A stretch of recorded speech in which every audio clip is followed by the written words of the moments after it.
The man who killed Don Quixote's penultimate production effort was another in a long line of torturous experiences. Much of the information here comes from articles published in French, so for me, that means relying mainly on the film's Wikipedia article to reconstruct the narrative. Here's what seems to have happened. In 2016, Gilliam geared up to make the film yet again. Adam Driver was cast as Toby, and Michael Palin got his chance to play Quixote. Disagreements surfaced between Gilliam and producer Paulo Branco. Gilliam tried to force the film forward, even after Branco allegedly tried to reduce the budget by introducing pay cuts and denying Gilliam the opportunity of shooting the movie on physical celluloid. Months later, the money still wasn't materializing. Unable to continue working with Branco, Gilliam left and sought funding with different producers, a decision that would turn out to have dire consequences. For the moment, Gilliam was simply determined to finish the film. Adam Driver stuck it out through the transition, but Palin had to be replaced with Jonathan Pryce, the man who'd previously starred in Gilliam's Brazil and was actually involved in the original Quixote production in an alternate role. Suddenly, it all came together. By mid-2017, Gilliam was finally filming. Despite being forced to make the film on a much lower budget than anticipated, the production wrapped without serious issue, and the movie Gilliam had fought nearly 2 decades to make was finished by the end of the year. The victory was bittersweet, because Branco was not happy about Gilliam moving ahead on the film without him. In 2018, the man who killed Don Quixote got involved in a legal quagmire so sticky that distributor Amazon Studios decided to terminate their involvement. Branco claimed that the film could not be released without his permission.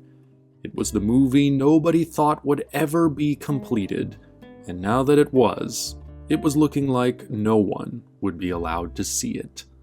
Gilliam's chances appeared grim, but he won some crucial court battles at the last minute, and the organizers of the 2018 Cannes Film Festival stood in support of his right to screen the film. Slowly, over the next year, the film found its way out, reaching the United States in 2019, where, anticlimactically, it was met with only lukewarm reviews.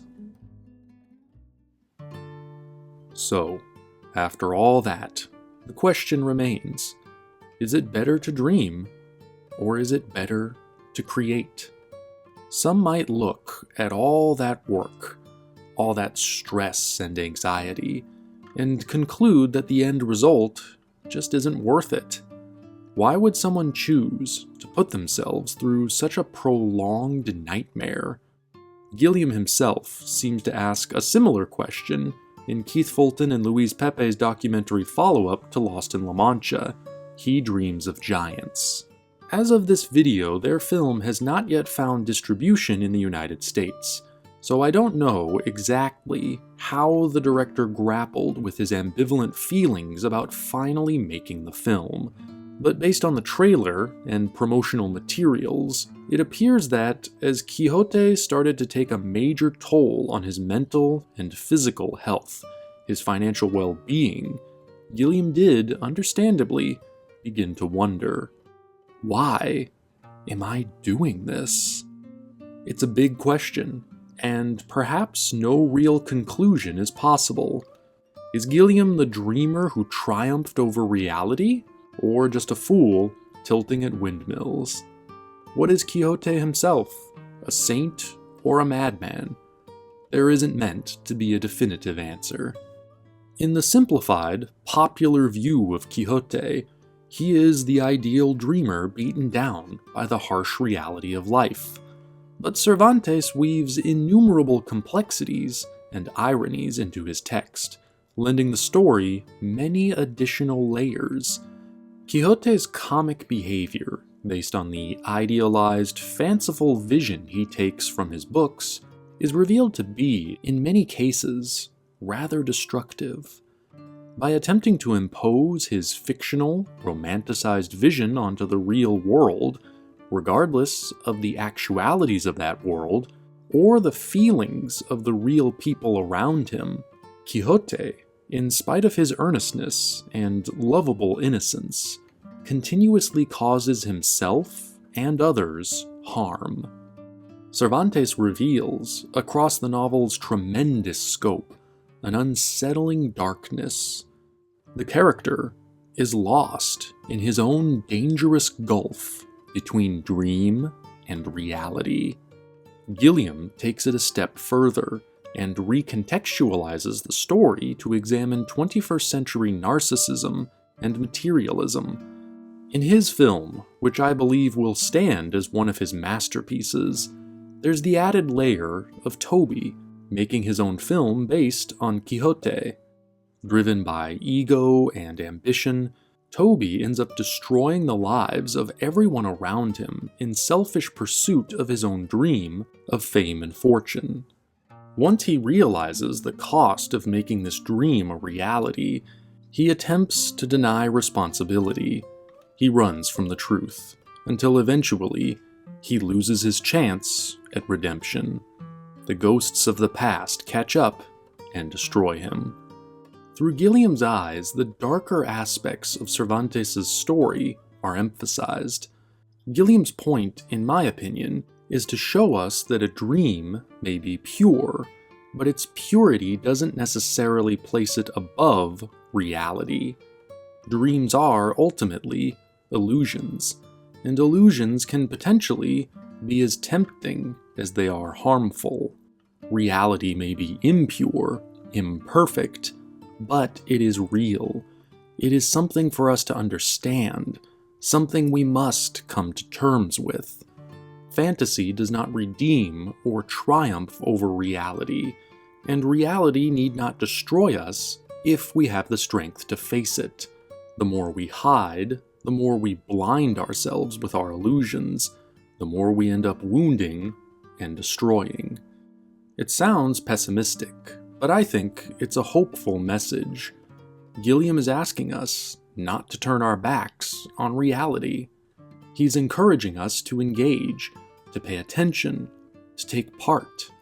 Real life doesn't always live up to our dreams, but if we retreat from it, nothing is going to improve. To make a positive change, we first have to be willing to accept what is right in front of us. Maybe the man who killed Don Quixote isn't everything Gilliam, or the rest of us, dreamed it could be, but by making it, Gilliam has made a statement. It is not enough to dream. One must also create.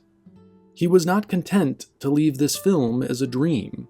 He had to make it real, no matter the cost. That is what making movies is all about. Confrontation with illusion, compromise with reality. After all, as Gilliam himself would probably be the first to tell you, films are very rarely made under ideal conditions.